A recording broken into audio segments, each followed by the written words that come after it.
Dear students, welcome to corporate accounting class.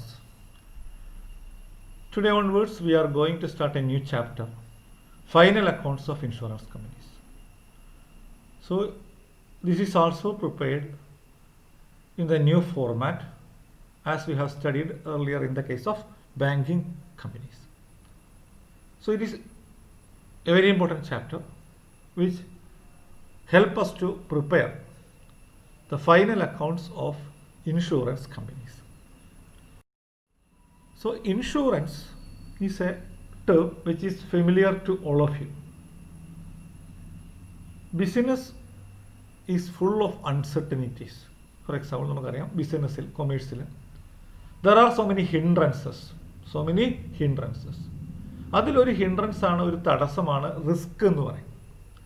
നമ്മളൊരു വലിയ factory സ്ഥാപിക്കുന്നു, വലിയൊരു പ്ലാന്റ് സ്ഥാപിക്കുന്നു, ഒരു ഭൂമി കുലുക്കുമോ അല്ലെങ്കിൽ ഒരു തീപിടുത്തമോ ഉണ്ടായി അത് നശിച്ചു പോയാൽ നമ്മുടെ മുഴുവൻ ഇൻവെസ്റ്റ്മെൻറ്റും വേസ്റ്റ് ആയി പോകും. അല്ലെങ്കിൽ നമ്മളൊരു വലിയ ഷിപ്പ്, നമ്മൾ പാസഞ്ചർ ഷിപ്പോ അല്ലെങ്കിൽ ഉണ്ട്, ഒരു അപകടത്തിൽ അത് കത്തി നശിച്ചു പോയി. So huge loss will be the. അപ്പോൾ ബിസിനസ്സിൽ വ്യാപകമായ റിസ്ക് ഉണ്ടാവാനുള്ള ചാൻസ് ഉണ്ട്. അപ്പോൾ അങ്ങനെ റിസ്ക് ഉണ്ടാവാനുള്ള ചാൻസ് ഉണ്ടാകുമ്പോൾ ഈ റിസ്ക് ഉണ്ടാവുമെന്ന് ഭയപ്പെട്ടിട്ട് ആൾക്കാർ ബിസിനസ്സിലേക്ക് വരുന്നത് അല്ലെങ്കിൽ ഈ പ്രവർത്തനങ്ങളിലേക്ക് വരുന്നത് ഇത് പിന്മാറാൻ ചാൻസ് ഉണ്ട്. അപ്പോൾ അതിനൊരു പരിഹാരമായി to remove the hindrances regarding risk a new area of specialization was started in commerce. അതാണ് ഇൻഷുറൻസ്. അപ്പോൾ ഇൻഷുറൻസ് എന്ന് പറയുന്നത് it is a specialized area of commerce which provide coverage to loss, നഷ്ടത്തിന് നഷ്ടപരിഹാരം തരികയോ ഒക്കെ ചെയ്യുന്ന ഒരു സ്പെഷ്യൽ ആക്ടിവിറ്റിയാണ് insurance. We will study it in later. അപ്പം there may be risk by death, risk by accident, risk by fire, earthquake etcetera. അപ്പം നമ്മളൊരു വലിയ പ്ലാന്റ്, ആ പ്ലാന്റിൽ ഒരു ഭൂമികുലുക്കം ഉണ്ടായത് മുഴുവൻ നശിച്ചു പോകുന്നു. ഫോർ എക്സാമ്പിൾ, ആയിരക്കണക്കിന് കോടി രൂപയുടെ നഷ്ടം നമുക്കുണ്ടാകും. അപ്പോൾ അങ്ങനെയുള്ള സിറ്റുവേഷനിൽ what will be the solution? അപ്പോൾ insurance gives protection from these risk and uncertainties. നമ്മളൊരു ഇൻഷുറൻസ് പോളിസി എടുക്കുന്നു, നമുക്കൊരു ഒരു കാറുണ്ട്, ആ കാറിനൊരു ആക്സിഡൻറ്റ് പറ്റുന്നു, ആ കാർ റിപ്പയർ ചെയ്യാനുള്ള അല്ലെങ്കിൽ അത് ടോട്ടൽ ലോസ് ആണെങ്കിൽ അതിൻ്റെ ഫുൾ എമൗണ്ടിന് നഷ്ടപരിഹാരം നമുക്ക് ഇൻഷുറൻസ് കമ്പനി തരും. അപ്പോൾ protection from these risk and uncertainties എന്ന് പറഞ്ഞാൽ ഇങ്ങനൊരു റിസ്ക് ഉണ്ടായാൽ, ഇങ്ങനൊരു അൺസർട്ടനിറ്റി വന്നാൽ അതിൽ നിന്ന് നമ്മളെ സംരക്ഷിക്കുവാൻ, നഷ്ടം നികത്തുവാൻ നമ്മളെ ആര് സഹായിക്കുന്നു? Insurance company. ഇപ്പോൾ ഇവിടെ സംഭവിക്കുന്നത് ആയിരക്കണക്കിന് ആൾക്കാർ ഇൻഷുറൻസ് പോളിസി എടുക്കുന്നു, അതിൽ 100 കണക്കിന് പേർക്ക് നഷ്ടം ഉണ്ടാകും. അപ്പോൾ നമ്മൾ കാർ ഇൻഷുർ ചെയ്യുന്നു, ഇന്ത്യയിൽ കാർ ഉപയോഗിക്കുന്ന എല്ലാവരും ഇൻഷുർ ചെയ്യണം. അതിൽ കുറഞ്ഞൊരു ശതമാനം പേർക്ക് മാത്രമേ ആക്സിഡൻറ്റ് വരുന്നുള്ളൂ. അപ്പം losses of few are shared by many persons who are exposed to same risk. അപ്പോൾ ഒരേ കാറ്റഗറിയിൽപ്പെട്ട ആൾക്കാരെല്ലാം ഒരുമിച്ച് കൂട്ടി നമ്മൾ ഇൻഷുർ ചെയ്യുന്നു. അതിലെല്ലാവർക്കും അപകടം സംഭവിക്കുന്നില്ല, കുറച്ച് പേർക്ക് മാത്രമേ അപകടം സംഭവിക്കുന്നുള്ളൂ. അപ്പോൾ അപകടം സംഭവിക്കുന്നവരുടെ നഷ്ടം നമ്മൾ എന്ത് ചെയ്യുന്നു? ബാക്കിയുള്ളവരുടെ ഇൻകത്തിൽ നിന്ന് നമ്മൾ റീപ്ലേസ് ചെയ്യുന്നു, അത് കോമ്പൻസേറ്റ് ചെയ്യുന്നു. അപ്പം 10,000 ആൾക്കാർ പോളിസി എടുക്കുമ്പോൾ അതിൽ 500 അല്ലെങ്കിൽ 700 പേർക്ക് അപകടം സംഭവിക്കുന്നു, റിസ്ക് ഉണ്ടാവുന്നു. അപ്പോൾ ആ വരുമാനം ഉപയോഗിച്ചുകൊണ്ട് റിസ്കിൻ്റെ ലോസ് കോമ്പൻസേറ്റ് ചെയ്യും. അപ്പോൾ what you mean by insurance? എനിക്ക് നിങ്ങൾ പഠിച്ചിട്ടുണ്ടാവും എങ്കിലും ഇൻഷുറൻസ് എന്ന് പറയുന്നത് it is a contract whereby one person is in consideration of a certain sum known as premium agrees to pay on the happening of an event or on the expiry of a period a sum of money or to compensate the loss to the other. It is a contract. നിങ്ങൾ പഠിക്കുന്ന Indian contract ആക്ടിൽ പറയുന്നൊരു കോൺട്രാക്റ്റാണ്. അവിടെ 2 parties ഉണ്ട്. ആരൊക്കെയാണ്? Insurer and insured. There is a consideration, one person in consideration of certain amount known as premium. നമ്മളെല്ലാ മാസവും അല്ലെങ്കിൽ എല്ലാ വർഷവും പ്രീമിയം അടയ്ക്കണം. Premium agrees to pay on the happening of an event, for example അപകടം, or on the expiry of a period. ഇപ്പോൾ life insurance policy ആണെങ്കിൽ 10 വർഷം അല്ലെങ്കിൽ 20 വർഷം period, a sum of money or to compensate the loss to the other. അപ്പോൾ ഒന്നുകിൽ നിങ്ങൾക്ക് അടച്ച പൈസ തിരിച്ചു തരും, അല്ലെങ്കിൽ എന്ത് ചെയ്യും? നിങ്ങൾക്ക് നഷ്ടപരിഹാരം, നഷ്ടമുണ്ടായിട്ടുണ്ടെങ്കിൽ നഷ്ടപരിഹാരം തരും.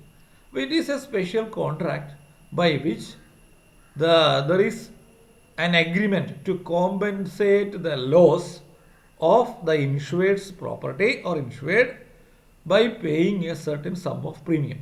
ഒരു പ്രീമിയം അടച്ചുകൊണ്ട് നമ്മളൊരു കമ്പനിയുമായിട്ട് നമ്മളുടെ പ്രോപ്പർട്ടിയോ നമ്മുടെ സ്വത്തോ അതിനുണ്ടാവുന്ന നഷ്ടം സംരക്ഷിക്കാൻ വേണ്ടി ഏർപ്പെടുന്ന കരാറിനാണ് ഇൻഷുറൻസ് എന്ന് പറയുന്നത്. There are two parties. The person safeguard the other against loss is called insurer. ആരാണ് നഷ്ടപരിഹാരം നൽകുന്നത്? അവർ ഇൻഷൂറർ. നഷ്ടപരിഹാരം നൽകുന്ന ആൾ ഇൻഷൂറർ. ആർക്കാണ് നഷ്ടപരിഹാരം നൽകുന്നത്? അവർ ഇൻഷുവേഡ്. ഞാനാണ് പോളിസി എടുക്കുന്നതെങ്കിൽ ഞാൻ ഇൻഷുവേഡും LIC ഇൻഷൂററുമാണ്. നഷ്ടപരിഹാരം കൊടുക്കുന്ന കമ്പനി ഇൻഷുറർ. ആർക്കാണോ നഷ്ടപരിഹാരം കൊടുക്കുന്നത് അവർ insured. There is a written document. എന്താ ഡോക്യുമെൻ്റിൻ്റെ പേര്? Insurance policy. അപ്പോൾ ആ പോളിസിയിൽ വളരെ വ്യക്തമായിട്ട് ധാരാളം കണ്ടീഷൻസ് പറഞ്ഞിരിക്കും. ഈ ഇൻഷുറൻസുമായി ബന്ധപ്പെട്ട എല്ലാ വ്യവസ്ഥകളും എല്ലാ കണ്ടീഷൻസും വ്യക്തമായി രേഖപ്പെടുത്തി രണ്ടാൾക്കാരും ഒപ്പിട്ട് സൂക്ഷിക്കുന്ന ഒരു രേഖയാണ് ഇൻഷുറൻസ് പോളിസി. അപ്പോൾ it is a document containing the contract regarding the parties.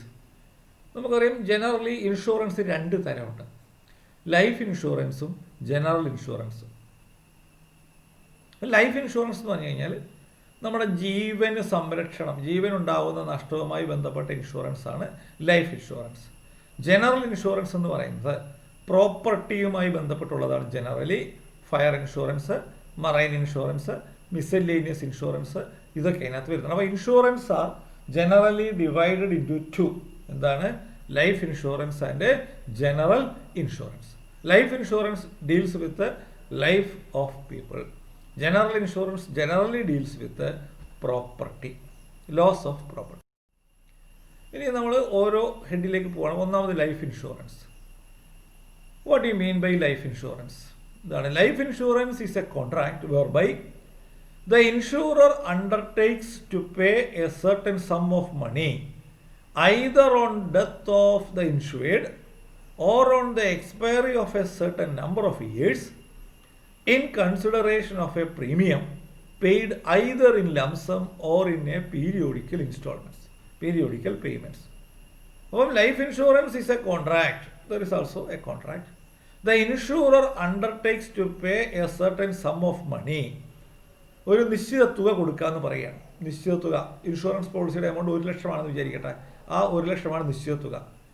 Either on death of the insured or on the expiry of a certain number of years. ഇപ്പം ഞാനൊരു പോളിസി 15 വർഷത്തേക്ക് എടുക്കാമെന്ന് വിചാരിച്ചു. 15 വർഷമോ അല്ലെങ്കിൽ ഈ പോളിസി എടുത്ത ആളുടെ മരണമോ, ഇതിലേതാണോ ആദ്യം അപ്പോഴാണ് പൈസ തരിക. ഫോർ എക്സാമ്പിൾ, ഈ പോളിസി എടുത്ത ആൾ പെട്ടെന്ന് മരണപ്പെടുകയാണെങ്കിൽ അയാൾക്ക് ആ പോളിസിയുടെ മുഴുവൻ എമൗണ്ടും കൊടുക്കും. അയാൾ മരണപ്പെടുന്നില്ല, അയാൾ 15 വർഷവും ജീവനോടെ നിൽക്കുകയാണെങ്കിൽ 15ാം വർഷം അയാൾ അടച്ച പ്രീമിയവും അതിൻ്റെ ബോണസും ലാഭവും എല്ലാം കൂടി ഇൻഷുറൻസ് കമ്പനി ആക്കി കൊടുക്കും. അപ്പോൾ അതാണ് either on death of the insured or on the expiry of a certain number of years. അവിടെയും കൺസിഡറേഷൻ എന്ന് പറയുന്നത് പ്രീമിയമാണ്. ആ പ്രീമിയം നമുക്ക് ഇൻസ്റ്റാൾമെൻ്റ് ആയിട്ട് എല്ലാ മാസവും അടയ്ക്കാം. ചില പോളിസികളിൽ അത് ഒറ്റ സിംഗിൾ പ്രീമിയം ഉണ്ട്. അതാണ് or lump sum or in periodical payments. അപ്പോൾ ലൈഫ് ഇൻഷുറൻസ് എന്ന് പറയുന്നത് നമ്മുടെ വ്യക്തികളുടെ ജീവനുമായി ബന്ധപ്പെട്ടെടുക്കുന്ന പോളിസിയാണ്. ആ പോളിസികൾ നമ്മൾ ശ്രദ്ധിക്കുന്നത് എന്താണ്? ഇയാളുടെ മരണം സംഭവിച്ചാൽ അയാളുടെ പൈസ കൊടുക്കും. മരണം സംഭവിച്ചില്ലെങ്കിൽ നിശ്ചിത കാലാവധിക്ക് ശേഷം ആ പണം കൊടുക്കും. പ്രീമിയം നമുക്ക് ഇൻസ്റ്റാൾമെൻ്റ് ആയിട്ട് കൊടുക്കാം, അല്ലെങ്കിൽ ഒറ്റത്തവണയായിട്ട് കൊടുക്കാം. ഇവിടെയും നമ്മൾ മനസ്സിലാക്കേണ്ട 1-2 കാര്യങ്ങളുണ്ട്. The insurance company guarantees to pay a certain sum of money to the assured. Assured means policy എടുത്താണ്. എന്താ അവിടെ ഹാപ്പനിങ് ഓഫ് ദ ഈവൻ്റ് എന്ന് പറഞ്ഞാൽ 2 ഇവൻ്റാണ്. ഒന്നുകിൽ അത് മരണമായിരിക്കും, അല്ലെങ്കിൽ എത്ര വർഷമാണോ. അപ്പോൾ ആ പോളിസി എടുത്ത് അത്രയും വർഷം അയാൾ ജീവനോടെ ഉണ്ടെങ്കിൽ പോളിസി എടുത്തു കഴിഞ്ഞ് ആ വർഷം സ്പെസിഫൈഡ് ഇയർ പൂർത്തിയാകുമ്പോൾ അയാൾക്ക് ആ എമൗണ്ട് കൊടുക്കും. അയാൾക്ക് കാഷ്വാലിറ്റി സംഭവിക്കുകയാണെങ്കിൽ ഉടൻ തന്നെ ആ പണം കൊടുക്കും. അപ്പം ഇതിലേതെങ്കിലും ഒരു സംഭവം നടക്കും. ഒന്നുകിൽ ഇയാൾ ജീവനോടെ ഇരുന്ന് ആ പോളിസി കാലാവധി പൂർത്തിയാകുമ്പോൾ അയാൾക്ക് പണം കിട്ടും, അല്ലെങ്കിൽ അയാളുടെ മരണം കഴിഞ്ഞിട്ട് അയാൾക്ക് അതിൻ്റെ കോമ്പൻസേഷൻ നമ്മൾ കൊടുക്കും. ഇപ്പോൾ ഇന്ത്യയിലെ ഇൻഷുറൻസ് ബിസിനസ്സിൽ നമുക്കറിയാം it is nationalised by the government. Nationalisation ഇന്ത്യയിൽ പ്രധാനമായും 2 ഇൻഷുറൻസ് കമ്പനികളാണ് ഉണ്ടായിരുന്നത്. ലൈഫ് ഇൻഷുറൻസ് കോർപ്പറേഷനും ജനറൽ ഇൻഷുറൻസ് കോർപ്പറേഷൻ്റെ 4 സബ്സിഡിയറീസും. ഇപ്പോൾ life insurance corporation is having the monopoly of insurance business in India up to 90s. ഇന്ത്യയിൽ ലിബറലൈസേഷൻ വരുന്നത് വരെ ഇന്ത്യയിൽ ഇൻഷുറൻസ് കമ്പനി ബിസിനസ് പരിപൂർണമായിട്ടും ഗവൺമെൻറ് കൺട്രോളിലായിരുന്നു. ഇപ്പോൾ പ്രൈവറ്റൈസേഷൻ, സ്വകാര്യവൽക്കരണം വരുന്നതിന് മുമ്പ് വരെ ലൈഫ് ഇൻഷുറൻസ് എന്ന് പറയുന്നത് പരിപൂർണമായിട്ടും LICയുടെ മോണോപ്പൊളിയായിരുന്നു. ഇന്നിപ്പോൾ നമുക്കറിയാം അത് സ്വകാര്യ മേഖലയെ അനുവദിച്ചിരിക്കുന്നു. പുതിയ ധാരാളം സ്വകാര്യ കമ്പനികൾ ആ മേഖലയിലേക്ക് വന്നിട്ടുണ്ട്. ഇപ്പോൾ ICICI പ്രൊഡൻഷ്യലും അല്ലെങ്കിൽ ടാറ്റ അലയൻസും ടാറ്റ AIGയും ബജാജ് അലയൻസും SBI ലൈഫ് പോലത്തെ ധാരാളം കമ്പനികൾ വന്നിട്ടുണ്ട്. അപ്പോൾ ഇപ്പം insurance business in India is carried out by LIC and so many private insurance companies. ഇപ്പോൾ ഇന്ത്യയിലെ ഈ ബിസിനസ്സിൻ്റെ ആക്ടിവിറ്റീസ് മുഴുവൻ കൺട്രോൾ ചെയ്യാൻ ഒരു പ്രധാനപ്പെട്ട ഏജൻസി ഉണ്ട്. അതിൻ്റെ പേരാണ് IRDA, insurance regulatory development authority. So IRDA is the most important agency in India functioning to control the insurance business, insurance companies functioning in the country. IRDA is the powerful body regarding insurance. Then there are so many types of policy. നമുക്ക് അറിയാവുന്ന കാര്യം വളരെ പെട്ടെന്ന് പറഞ്ഞു പോകാം. പലതരം കുറേ പോളിസിയുണ്ട്. നമ്മൾ വളരെ കുറച്ച് അതിന് പ്രധാനപ്പെട്ടത് മാത്രമേ പറയുന്നുള്ളൂ. In India the insurance companies are issuing various policies. Whole life policy എന്ന് പറഞ്ഞാൽ എന്താണ്? ആ ആളുടെ ലൈഫ് ഫുള്ള്, അതായത് മരണം സംഭവിക്കുന്ന അത് വരെ നീണ്ടു നിൽക്കുന്ന പോളിസിയാണ് whole life policy. The sum assured is payable only on the death of the insured. മരണം സംഭവിക്കുമ്പോൾ മാത്രമേ അയാൾക്ക് അതിൻ്റെ പൈസ കൊടുക്കൂ. എൻഡോമെൻറ്റ് പോളിസി എന്ന് പറഞ്ഞു കഴിഞ്ഞാൽ നമ്മളൊരു നിശ്ചിത കാലാവധിക്ക് ശേഷം, അതായത് കാലാവധിക്ക് ശേഷമോ മരണമോ ഇതിലേതാണോ അപ്പോഴാണ് കൊടുക്കുക. So the amount is payable to the insured after a certain period, a specified period, or on the death of the insured, whichever is earlier. ഇതിലേതാണോ ആദ്യം അന്നേരമായിരിക്കും അത് കൊടുക്കുക. ആനുവിറ്റി പോളിസി എന്ന് പറഞ്ഞു കഴിഞ്ഞാൽ നമുക്ക് ഒരു പെൻഷൻ സ്കീം പോലത്തെ പോളിസിയാണ്. നമ്മൾ അങ്ങനെ ഒരു പോളിസി എടുത്താൽ ഇൻഷുറൻസ് കമ്പനി നമുക്ക് ആനുവിറ്റീസ് ആയിട്ട് പീരിയോഡിക്കൽ ഇൻസ്റ്റാൾമെൻ്റ് ആയിട്ട് നമ്മൾ പണം ഇടപാടുകൾ നടത്തുന്ന പോളിസിയാണ് annuity policy. Joint life policy എന്ന് പറഞ്ഞാൽ ഫോർ എക്സാമ്പിൾ വീട്ടിലെ ഹസ്ബൻഡും വൈഫും കൂടി ചേർന്നിട്ട് ഒരു പോളിസി എടുത്താൽ അതാണ് ജോയിൻറ്റ് ലൈഫ് പോളിസി. അല്ലെങ്കിൽ നമ്മൾ പാർട്ട്ണർഷിപ്പിൽ ജോയിൻറ്റ് ലൈഫ് പോളിസി പഠിച്ചിട്ടുണ്ട്. ചിൽഡ്രൻ ഡെഫേർഡ് ഇൻഷുറൻസ് പോളിസി എന്ന് പറഞ്ഞാൽ കുട്ടികൾ ഉണ്ടാകുന്നവരുടെ വിദ്യാഭ്യാസം, കല്യാണം, അങ്ങനെയുള്ള കാര്യങ്ങൾക്ക് വേണ്ടി ആൾക്കാരെടുക്കുന്ന പോളിസിയാണ് children deferred insurance policy. Double accident indemnity policy എന്ന് പറഞ്ഞു കഴിഞ്ഞാൽ നമ്മൾ അപകടം സംഭവിച്ച് മരിക്കുകയാണെങ്കിൽ ഇരട്ടി തുക ഇൻഷുവേർഡിന് കിട്ടാൻ സൗകര്യമുള്ള പോളിസിയാണ് double accident indemnity policy. Money back policy എന്ന് പറഞ്ഞു കഴിഞ്ഞാൽ ഇപ്പോൾ നമ്മൾ പോളിസി എടുക്കുന്നത് 20 വർഷത്തേക്കാണ്. 5 വർഷം കൂടുമ്പോൾ നമുക്ക് അതിൻ്റെ ഒരു നിശ്ചിത ശതമാനം തുക 10%, 15%, 20% നമുക്ക് തരുന്നു. അപ്പോൾ എല്ലാ 4 വർഷമോ 5 വർഷമോ കൂടുമ്പം നമുക്ക് പണം തിരിച്ചു തരാം എന്ന് അഗ്രിമെൻ്റുള്ള പോളിസിയാണ് മണി ബാക്ക് പോളിസി. അതുകൂടാതെ ധാരാളം പോളിസീസ് ഉണ്ട്. ജീവൻ സാഥി, ആശാദീപ്, ജീവൻ ആനന്ദ്. ഇപ്പോൾ നമ്മൾ ഏറ്റവും കൂടുതൽ ഇപ്പം കറണ്ട് ഉള്ള യൂണിറ്റ് ലിങ്ക്ഡ് പോളിസീസാണ്. എന്ന് പറഞ്ഞാൽ ഈ ഇൻഷുറൻസിലെ തുക ഷെയർ മാർക്കറ്റിൽ ഇൻവെസ്റ്റ് ചെയ്യുന്ന രീതിയിലുള്ള ബിസിനസ്സും കൂടി ആരംഭിച്ചിട്ടുണ്ട്. അത്തരത്തിലുള്ള പോളിസീസും നമുക്ക് ലഭ്യമാണ്. Tomorrow onwards we will start the preparation of final accounts of a insurance company. Okay, thank you.